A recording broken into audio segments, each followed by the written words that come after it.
Olá! Vamos discutir hoje o capítulo 5 do Capital em sua primeira parte.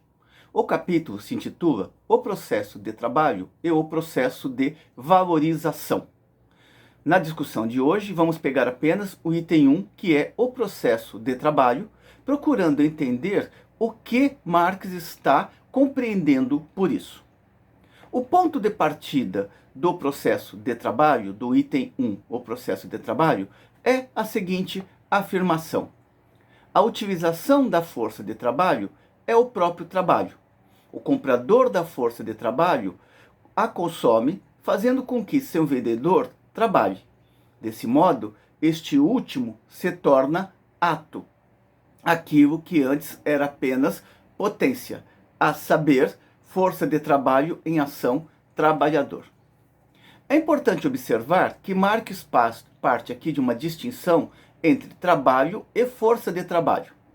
Força de trabalho são todas aquelas capacidades físicas e mentais contidas em todo e qualquer indivíduo, independente do modo de produção ao qual ele está ligado. Trabalho é o resultado daquele dispêndio da energia física e mental. Portanto, trabalho vai ser o resultado do dispêndio da força de trabalho. Na medida em que o indivíduo despende suas energias físicas e mentais operacionalizando com a matéria, ele vai produzir valores de uso, vai produzir coisas úteis, portanto, ele vai produzir trabalho, ele vai executar trabalho. Marx observa ainda, neste ponto de partida, que esta força de trabalho será comprada por alguém. Aqui ele está se remetendo diretamente ao modo de produção capitalista, uma vez que não é em todas as sociedades que a força de trabalho se torna mercadoria para produzir trabalho. Portanto, aqui ele já está dando indicação de como se dá a relação da força de trabalho com o trabalho na sociedade capitalista. Para incorporar seu trabalho em mercadorias, uma vez que estamos tratando aqui da sociedade capitalista, ele tende a incorporá-lo em valores de uso, coisas que sirvam à satisfação de necessidades de algum tipo. Lembrando aqui que valor de uso são todos aqueles objetos úteis produzidos pelo trabalho, como bem analisa Marx no capítulo 1 da mercadoria. Assim, o capitalista faz o trabalhador produzir um valor de uso particular determinado. Por que o capitalista faz produzir um valor de uso particular determinado? Porque para o capitalista não interessa produzir apenas coisas úteis. Ele precisa produzir coisas úteis da perspectiva do mercado. O capitalista, ele não produz porque simplesmente ele quer ter um acúmulo de determinado produto. Ele faz com que o trabalhador produza a fim de que aquilo que o trabalhador produz possa ser vendido, possibilitando, portanto, a acumulação de capital por parte do capitalista. A produção de valores de uso ou bens não sofre nenhuma alteração em sua natureza pelo fato de ocorrer para o capitalista e sob o seu controle. Portanto, uma caneca é sempre uma caneca, independente de ter sido produzida em condições capitalistas ou dentro de um outro modo de produção. O que vai mudar a natureza da produção ou o resultado da produção é que esta caneca ela não foi produzida para apenas ser utilizada por alguém.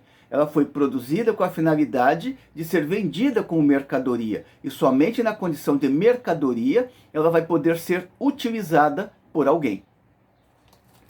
Devemos, de início, considerar o processo de trabalho, portanto, independentemente de qualquer forma social determinada. Isso significa dizer que toda e qualquer sociedade, para produzir valores de uso, para produzir coisas úteis, precisa desenvolver um determinado processo de trabalho, operacionalizar sobre a matéria do trabalho de alguma maneira determinada. Não pode ser uma atividade qualquer, tem que ser uma atividade que vá produzir o resultado final esperado.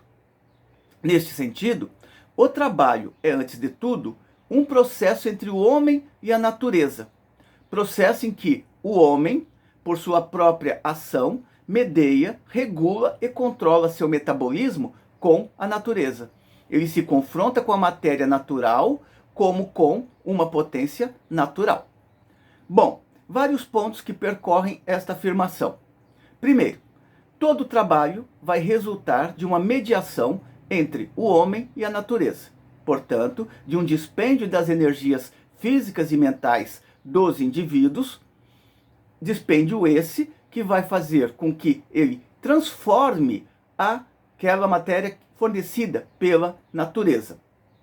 Segundo elemento, neste processo, ele pode mudar a forma da matéria que ele encontra na natureza, mas ele não pode alterar as próprias propriedades da matéria que ele encontra na natureza.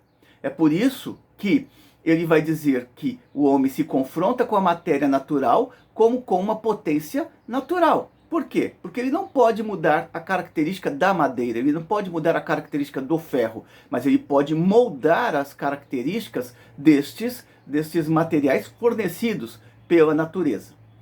A fim de se apropriar da matéria natural de uma forma útil para a sua própria vida, uma vez que o trabalho tem por finalidade satisfazer necessidades, ele põe em movimento as forças naturais pertencentes à sua corporeidade, seus braços e pernas, cabeças e mãos. Portanto, ele põe em ação a sua força de trabalho.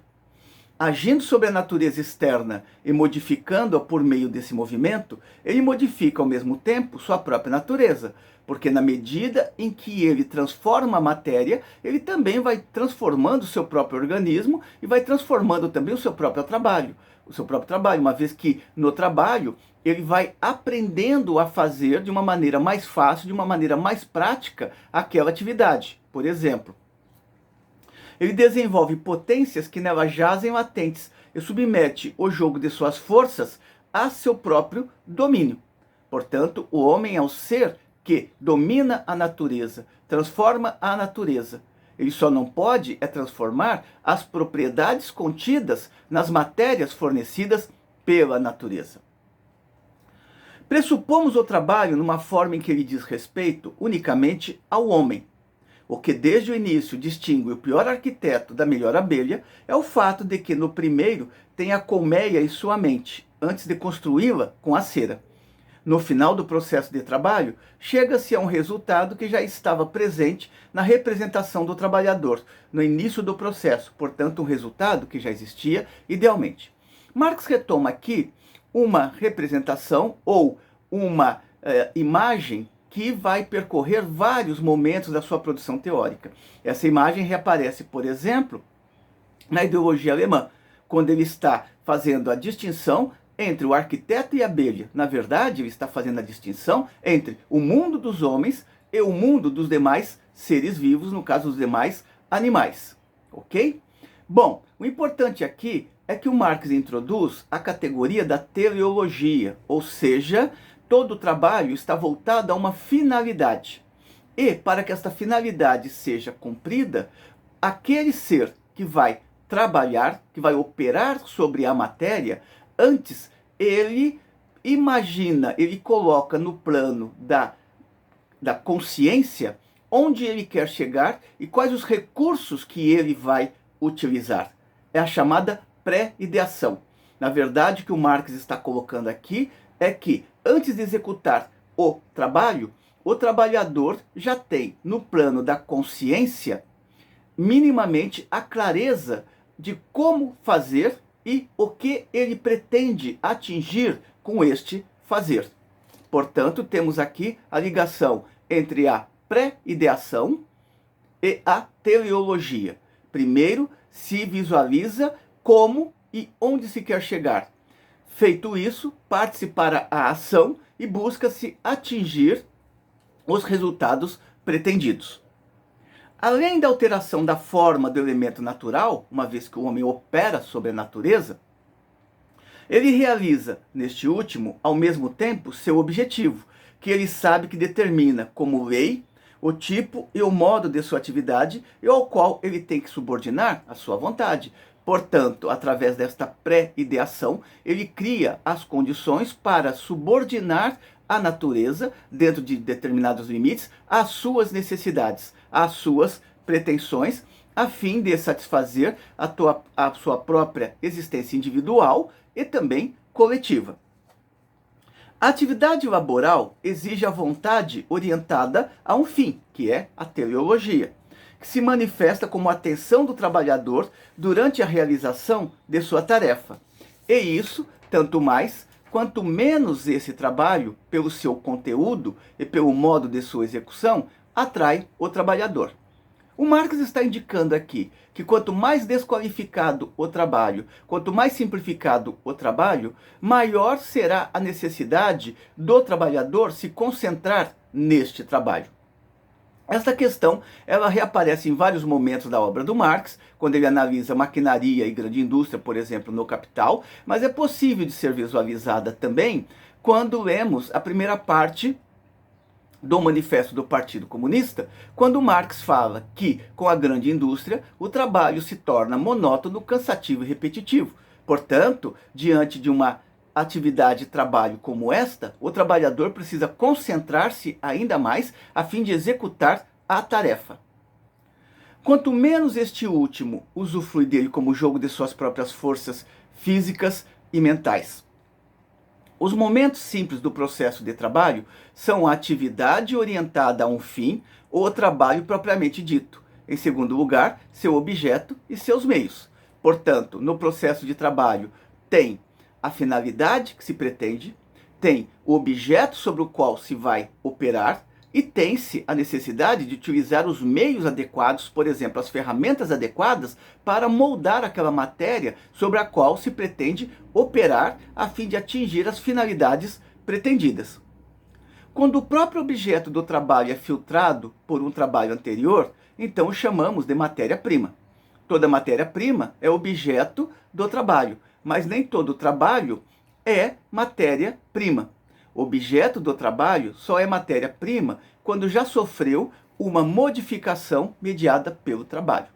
Marx vai fazer várias passagens mostrando como é que esta matéria-prima, portanto, aquelas matérias fornecidas pela natureza que já sofreram um certo processo de transformação, vão servir para a elaboração de outros valores de uso. Por exemplo, a partir do momento em que o homem extrai o ouro da terra, este ouro passou a ser a matéria-prima a partir da qual é possível fazer anéis, colares, brincos e por aí vai. A mesma coisa o ferro e outras matérias fornecidas pela natureza. O meio de trabalho é uma coisa ou um complexo de coisas que o trabalhador interpõe entre si e o objeto de trabalho, e que lhe serve de guia de sua atividade sobre este objeto.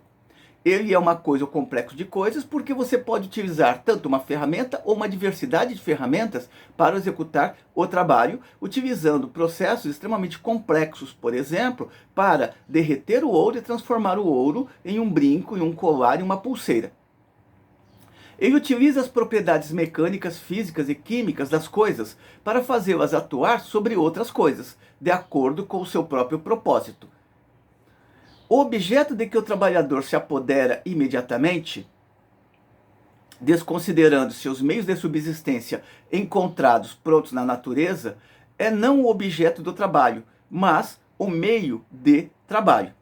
É assim que o próprio elemento natural se converte em órgão de sua atividade, um órgão que lhe acrescenta seus próprios órgãos corporais, prolongando sua forma natural. Significa que os indivíduos, eles vão se apropriar de outros objetos da natureza para realizar o trabalho. Por exemplo, a fim de mover uma pedra, é possível que o indivíduo se aproprie de um tronco ou uma um galho de árvore e transforma este galho de árvore em alavanca. Portanto, ele está incorporando às suas forças corpóreas mais uma força produtiva a fim de mover a pedra de um lugar para o outro.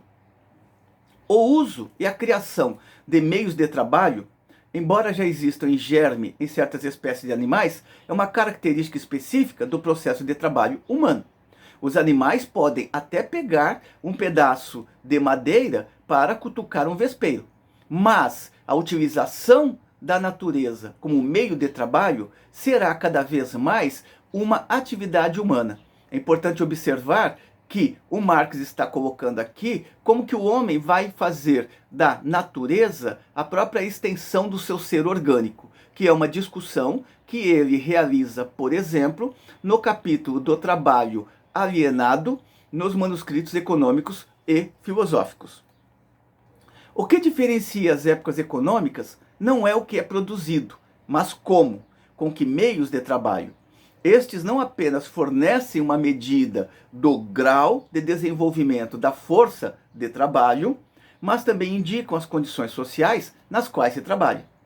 O processo de trabalho inclui, entre seus meios, além das coisas que medeiam o efeito do trabalho sobre seu objeto e, assim, servem de um modo ou de outro como condutores da atividade, também as condições objetivas que, em geral, são necessárias à realização do processo. Significa que não se trabalha de uma maneira qualquer, nem quando se quer ou como se quer. É necessário respeitar as condições existentes para fazer com que os meios de trabalho e a matéria sobre a qual o trabalho está sendo realizado tenham a sua eficácia. Não dá, por exemplo, para mover uma pedra pesada se não se encontra a madeira adequada, ou mesmo se não se encontra outros homens para fazer força movendo aquela pedra pesada.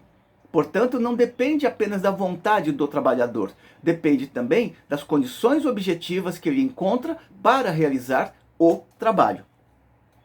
No processo de trabalho, a atividade do homem, com a ajuda dos meios de trabalho, opera uma transformação do objeto do trabalho segundo uma finalidade concebida desde o início, que é a pré-ideação. O processo se extingue no produto. Significa que a energia física e mental do indivíduo, do ser social, é transferida para o objeto, para o trabalho. O trabalho vivo se transforma em trabalho morto. Seu produto é um valor de uso, uma coisa útil, um material natural adaptado às necessidades humanas por meio da modificação de sua forma. O trabalho se incorporou a seu objeto, ele está objetivado, portanto materializado, e o objeto está trabalhado, portanto moldado. O que do lado trabalhador aparecia sob a forma apenas de matéria-prima, agora transformou-se em objeto. Lembrando sempre que você pode moldar as matérias fornecidas pela natureza, mas você não transforma a natureza destas próprias matérias. O processo inteiro, do ponto de vista de seu resultado, do produto, tanto o meio como o objeto do trabalho, aparece como meios de produção, e o próprio trabalho aparece como trabalho produtivo. Marx quer indicar com isso que um valor de uso produzido pelo trabalho pode se transformar em meio de trabalho para a produção de outros valores de uso. O indivíduo ele pode produzir a chave de fenda, e a chave de fenda vai servir de meio de produção para realizar outras atividades, para realizar outros produtos. Portanto, a matéria-prima que foi transformada em valor de uso vai produzir também valores de uso que podem ser utilizadas como meios de trabalho para outros processos de trabalho e assim infinitamente. Quando um valor de uso resulta do processo de trabalho como produto, nele estão incorporados como meios de produção outros valores de uso, produtos de processos de trabalho anteriores. O mesmo valor de uso que é produto desse trabalho constitui o meio de produção de um trabalho ulterior, portanto posterior, de modo que os produtos são não apenas resultado, mas também condição do processo de trabalho. Significa que valores de uso são reincorporados na produção de outros valores de uso, só que desta vez como meios de trabalho. Portanto, eles vão servir de mediação para a execução de outros processos de trabalho. Como toda coisa útil possui várias qualidades e, consequentemente, é capaz de diferentes aplicações úteis, o mesmo produto pode servir como matéria-prima de processos de trabalho muito distintos. Ao ingressar como meios de produção em novos processos de trabalho, os produtos funcionam agora simplesmente como fatores objetivos do trabalho vivo, ou seja, vão ser utilizados pela força de trabalho para a produção de novos produtos e, no caso da sociedade capitalista, de novas mercadorias. E vão ser incorporados enquanto resultado de trabalhos anteriores, portanto, de trabalho morto. Lembrando que, para Marx, o trabalho vivo é a atividade da força de trabalho. O trabalho morto é o resultado desta atividade da força de trabalho, portanto, o produto, portanto, o valor de uso ou as coisas úteis produzidas pelo trabalho. Uma máquina que não serve no processo de trabalho é inútil. Além disso, se torna vítima das forças destruidoras do metabolismo natural. Aqui Marx está demonstrando o que é trabalho útil e trabalho inútil. Trabalho útil é aquele que vai resultar em um valor de uso, portanto, em alguma coisa que possa satisfazer necessidades. Trabalho inútil é você produzir algo que não vai ter utilidade para ninguém. Portanto, é trabalho dispendido inutilmente, sem finalidade nenhuma. O trabalho vivo tende a apoderar-se dessas coisas e despertá-las do mundo dos mortos, convertê-las de valores de uso apenas possíveis em valores de uso reais e efetivos. Uma vez apropriadas como partes do corpo do trabalho, animadas pelas funções que exercem no processo laboral, elas são consumidas segundo um propósito, como elementos aptos a ingressar na esfera do consumo individual, como meios de subsistência, ou em um novo processo de trabalho, como meios de produção. Portanto, o resultado do processo de trabalho pode ser imediatamente consumido ou pode servir para reiniciar a produção em outro patamar. O trabalho é processo de consumo produtivo quando você utiliza o resultado do trabalho para produzir novos valores de uso. O trabalho é processo de consumo produtivo e se diferencia do consumo individual, pelo fato de que este último consome os produtos como meios de subsistência do indivíduo vivo, ao passo que o primeiro os consome como meios de subsistência do trabalho, da força ativa de trabalho do indivíduo. O produto do consumo produtivo é um produto distinto do consumidor. Por exemplo, um sitiante pode produzir verduras. Uma parte ele usa para consumo próprio, outra ele vai vender. E esta verdura, estes legumes, serão incorporados ao processo produtivo não como consumo imediato, e sim para produzir, por exemplo, enlatados que serão vendidos no mercado. Há uma diferença entre aquela cenoura que o sitiante produz e aquela cenoura que ele vende, que vai ser inserida como matéria-prima para realimentar novos circuitos de produção. Na medida em que seu meio e objeto são eles próprios produtos, o trabalho digere produtos a fim de criar produtos, ou consome produtos como meios de produção de outros produtos. O processo de trabalho, em seus momentos simples e abstratos, portanto gerais, é atividade orientada a um fim, portanto, é aquele momento da teleologia, resultado da pré-ideação. Produção de valores de uso, apropriação do elemento natural para a satisfação de necessidades humanas, condição universal do metabolismo entre homem e natureza. Significa que, independente da sociedade, sempre vai ser necessário ao homem, caso ele queira se manter vivo, estabelecer uma mediação com a natureza, produzindo coisas úteis para satisfazer as suas necessidades. Perpétua condição natural da vida humana e, por conseguinte, independente de qualquer forma particular dessa vida, ou melhor, comum a todas as suas formas sociais. Na segunda parte, Marx vai sair do campo desta generalização, isto é, do trabalho em geral, para refletir sobre o trabalho nas condições da produção capitalista. Lembrando que, para Marx, o capitalista é apenas suporte de determinadas relações sociais. Marx não está analisando o capitalista individual, ele está analisando o capitalista como suporte de uma relação social, portanto, o suporte da relação que produz capital. portanto, produz sobre trabalho. O que faz este capitalista? E aqui ele começa a apontar para a parte 2 do texto, que seria o processo de valorização. O que faz este capitalista? Este capitalista, ele vai comprar no mercado todos os fatores necessários ao processo de trabalho. Força de trabalho, os meios de trabalho e o objeto de trabalho. Tanto seus fatores objetivos, os meios de produção, quanto seu fator pessoal, ou a força de trabalho adequada ao seu negócio. O capitalista põe-se, então, a consumir a mercadoria por força de trabalho. Faz com que o portador da força de trabalho, desta vez ele já está se referindo ao trabalhador assalariado, o trabalhador consuma os meios de produção mediante seu trabalho. Então, esse trabalhador assalariado vai operacionalizar sobre uma determinada matéria-prima. Obviamente, a natureza universal do processo de trabalho não se altera em nada pelo fato de o trabalhador realizá-lo para o capitalista e não para si mesmo. O processo de trabalho não muda se o indivíduo estiver produzindo uma caneca para si ou para o capitalista, uma vez que para produzir a caneca ele vai ter que utilizar os meios adequados, a matéria adequada e realizar um processo de trabalho adequado, sem o que, independente de ser mercadoria ou não, aquele produto não pode se transformar em um valor de uso, em alguma coisa útil, portanto uma caneca útil. Como processo de consumo da força de trabalho pelo capitalista, o processo de trabalho, o trabalhador elabora sob seu controle a quem pertence seu trabalho. Ou seja, o trabalhador, desta vez, ele vai estar produzindo sob o controle do capitalista. O trabalho dele não é autodeterminado, e sim heterodeterminado. É determinado por um outro indivíduo que não ele. E este outro indivíduo é o capitalista.